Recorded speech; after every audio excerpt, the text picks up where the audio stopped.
Hey guys, this is Danny Boy. So continuing along with my guide to the Witch Doctor abilities and runes, we will now be doing the Decay ability. So to start, we have Zombie Charger. It costs 140 mana, quite expensive. You summon a zombie that does 205% weapon damage, and it does it in a line to all enemies in its path before decomposing. So this ability, if you ever played Diablo 1, is kind of like Elemental from Diablo 1. Kind of, sort of, not exactly the same thing, but in the same vein. So we summon him, rushes forward, and decomposes. So it's just kind of a line damage ability. I do not have him. So, for the first rune, we have Leprous Zombie. He leaves behind a cloud of noxious vapors that does 25% weapon damage as poison enemies that get caught in it. So, it's basically the same ability. It's just now he leaves behind a poison trail that can also damage enemies.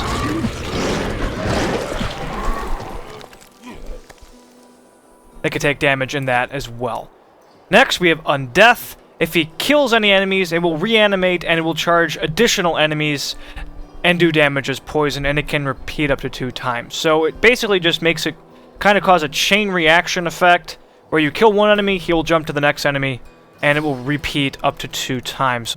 I am not going to actually demonstrate this in combat because it's really hard to see what's happening. It's really hard to tell that they're actually reanimating and chaining to additional enemies when you're just spamming the ability, so I'm not going to show it in combat because it's kind of pointless. I'll just show you guys the graphic. The big difference is it's just like the original Zombie Charger, but if they kill an enemy, they'll respawn and then chain to another enemy. But it's really hard to tell what's actually happening in combat, so I'm not going to bother. So now we have Wave of Zombies. Wave of Zombies, rather than just 1 zombie for 205, we have 3 zombies that do 72 each. 72 times 3 is 216% weapon damage, so it's more damage if they all actually hit a target. It's better against crowds, whereas just the base Zombie Charger is better against individual targets, unless they're so large that all 3 zombies will hit them anyway, like certain bosses like Osmodon or Belial. Here we go.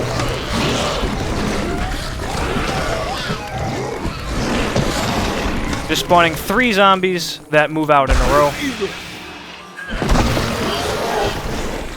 Pretty tight cluster.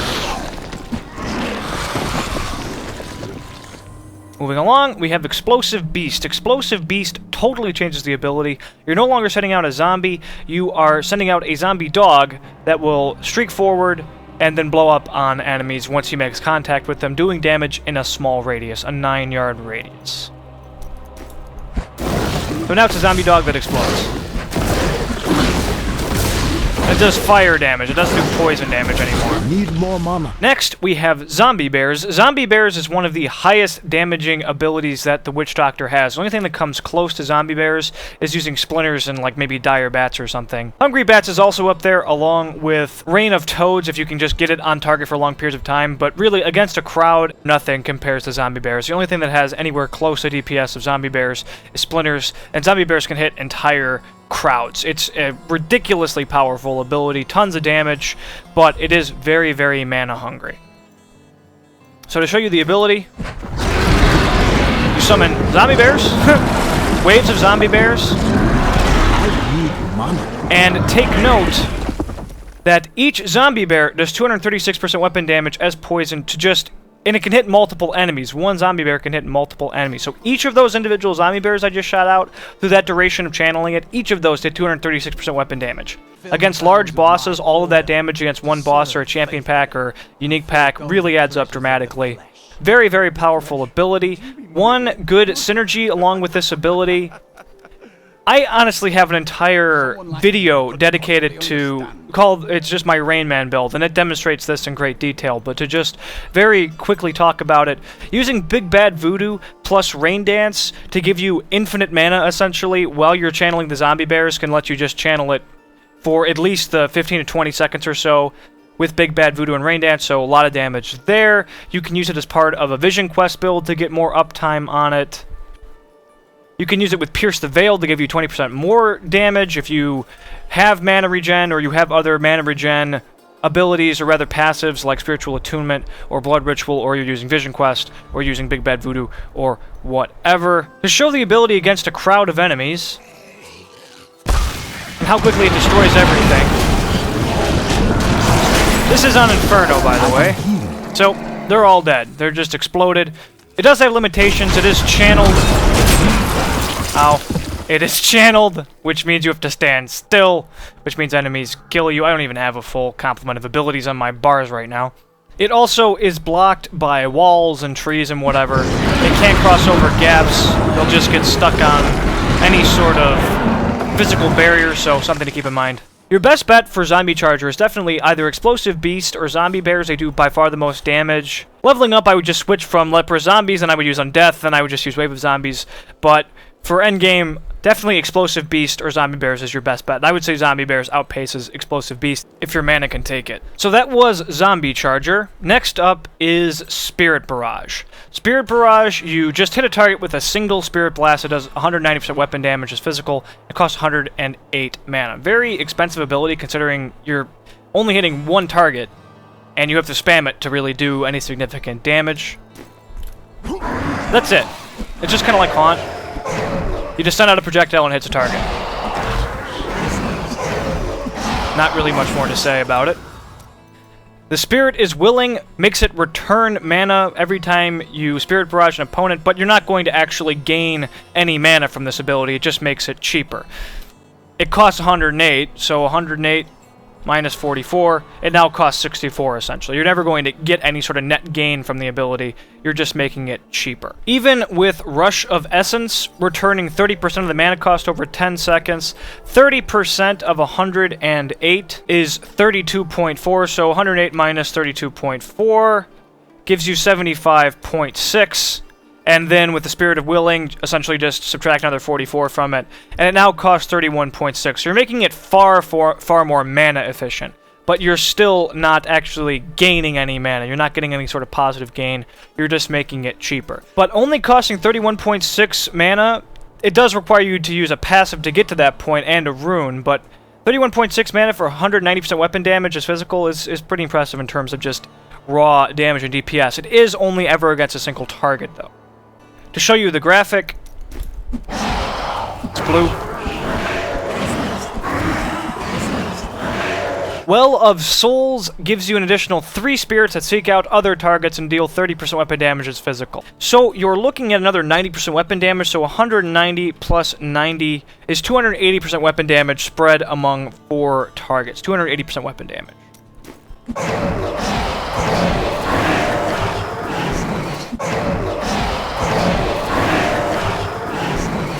Notice that these projectiles shoot out from you. If you only have one target, the 3 spirits will hit nothing. They will not hit your original target again. It is 3 other targets. They will not hit your original target 3 times. So it's not an improvement against single targets, it's an AoE improvement. However, 30% weapon damage, 90% weapon damage in AoE is pretty pathetic. It's really not a very good AoE. You have far better choices than Well of Souls. Next up is Phantasm. Phantasm summons a Spectre that deals 45% weapon damage as physical to all enemies within 10 yards. That is 45% weapon damage per second for 5 seconds. So you're looking at 225% weapon damage. But that's not in addition to the 190%. You're totally changing the ability with Phantasm. Rather than doing 190% to one target, you're doing 225% to possibly multiple targets within 10 yards. It's now a ground-targeted AoE with a 10-yard radius.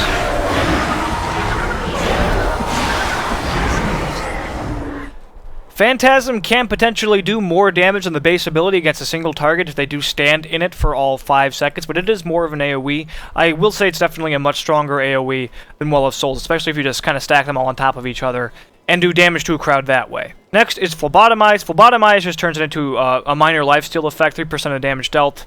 It's returned as life. Makes it red. But it's still the same old ability. Same damage. Same mechanics. Next is Manito, or Manito. Summon a Spectre for Manatee. Summon a Spectre for 20 seconds that hovers over you, unleashing Spirit Bolts at nearby enemies for 28% weapon damage physical. It's essentially a turret that's tied to you. It's kind of like the mages, the wizard's familiar. You cast it, and he just follows you and does damage to enemies as you move. It can be useful for kiting, for sure. As supplementary damage, you cast him, and he'll just do 28% weapon damage against each individual target. Extra damage, and it's just damage that you can cast. It's damage that you can deal while moving, like a dot. Though, they do have to be quite close to you for it to actually hit them. I know he's spitting them out pretty far, but he won't actually hit anything unless they're pretty close to you. Not as useful for kiting as you might think. Your best bet for Spirit Barrage, for one thing, I highly recommend you use Rush of Essence with Spirit Barrage to give it a much better mana cost ratio, but I would probably use either the Spirit is Willing just to spam it against single targets, or Phantasm against groups, really. Against single targets, it can potentially do more damage, but it does require them to stay in the Spectre for a period of time. Well of Soul I just don't think is very good. I think Phantasm is better. Phlebotomize is a lifesteal, but not anything you can really rely on. And Manito is situationally useful maybe against bosses or something, but you do really need to be close in order for them to hit your target. You need to be within like maybe 10 to 15 yards or so. So you need to be quite close for it to work. But it is free damage. Moving on, we have Acid Cloud. Acid Cloud is 172 mana, very expensive. 100% weapon damage is poison, then another 75% is poison over 3 seconds. Over 3 seconds, mind you, not per second for 3 seconds. So you're looking at 175% total weapon damage. For 172 mana, even for an area of effect, that's pretty damn expensive. I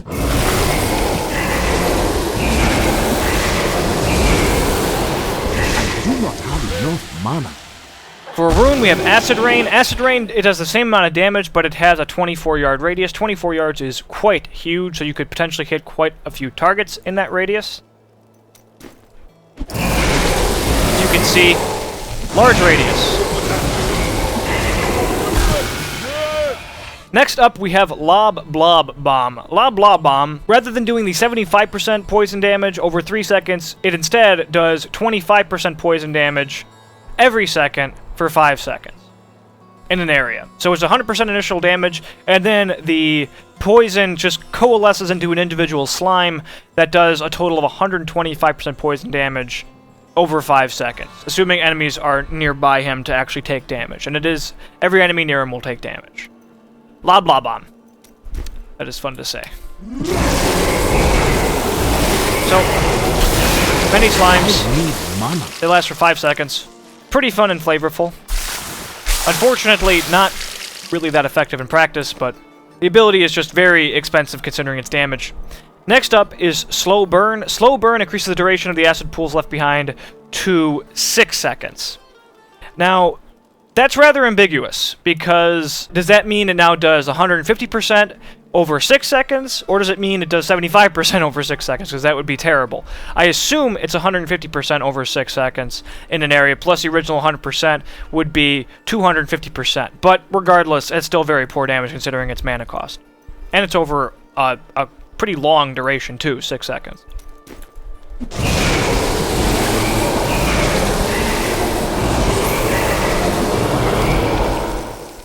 That was Slow Burn. Next is Kiss of Death. Kiss of Death changes the ability. Instead of summoning poison from the sky, you spit poison in a cone, and you do 110% poison damage initially, so you're replacing the base stats here. You're doing 110% rather than 100%, and you're doing 83% weapon damage as poison to enemies who remain in the area. Over 3 seconds. It's kind of ambiguous, but it's taking the same duration from the base ability. So, just to give you an idea of the graphic, you're spitting a cone, you leave them behind poison that they will sit in and it'll take damage over time. Finally, we have Corpse Bomb. Corpse Bomb totally changes it. It now just does straight 200% poison damage. There's no dot component, so it's doing more damage than the base ability, even with the dot over 3 seconds, and it's doing it in an area. It's kind of like this game's version of Corpse Explosion from Diablo 2, only it's infinitely worse than that ability, because in Diablo 2 it was based on monsters' total health, which was extremely substantial in Hell, whereas in this game, they still have a lot of health, but it's just 200% weapon damage. Unfortunately, this ability, in general, is just totally outpaced by Zombie Charger Zombie Bears. So you summon corpses and they explode very quickly. I do not have enough mana. Your best bet for Acid Cloud is probably just spamming Corpse Bombs really for 200% weapon damage. Making it have a very large radius is nice, maybe your second best choice. Lob Lob Bomb doesn't really do enough damage to be competitive. Slow Burn as well doesn't really do much damage. Kiss of Death makes it awkward to use because it has to be a shorter ranged cone. Definitely Corpse Bomb or Acid Rain, I would say. Alright, next up we have Wall of Zombies. Wall of Zombies, you raise a wall of zombies that they attack nearby enemies when they get close, and they do 80% weapon damage as physical every second for 5 seconds. So if they actually are within range of the zombies the entire time, you're looking at 400% weapon damage, which is pretty solid. You can potentially hit a lot of enemies, and the damage is more of a perk for this ability. It's also more about just crowd control, walling enemies away from you, preventing them from reaching you. For example, choke point, wall. They cannot pass this. Now, they could still potentially shoot me, but they can't pass that wall to melee me. So I block them off, I'm safe, and if they get hit by it, they will take damage.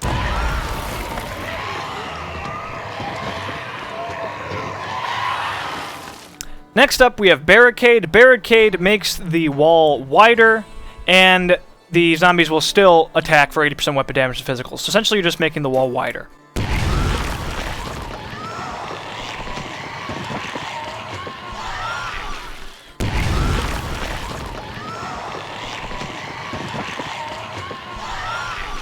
Next, we have Unrelenting Grip. Unrelenting Grip gives the wall a snare component. Snares enemies by 60% for 5 seconds, just the duration of the wall.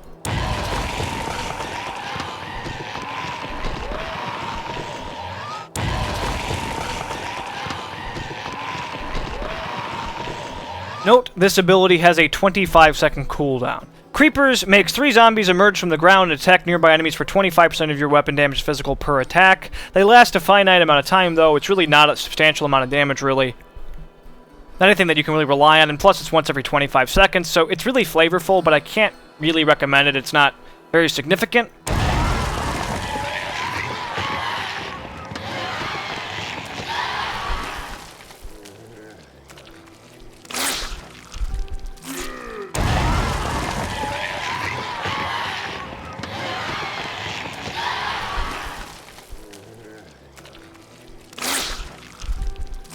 It's just a bit of additional damage, really. Pileon is a favorite among many witch doctors. I personally think it's more of a novelty than anything else, because it has such an incredibly high weapon modifier that you can get really massive crits with it. I think it's the highest weapon modifier in the entire game for an individual attack. I think among all the classes, you can do the most damage in just a single tick with this ability if it hits. But it totally changes the ability. Rather than summoning a wall, you're summoning a tower of zombies that fall over and do 765% weapon damage.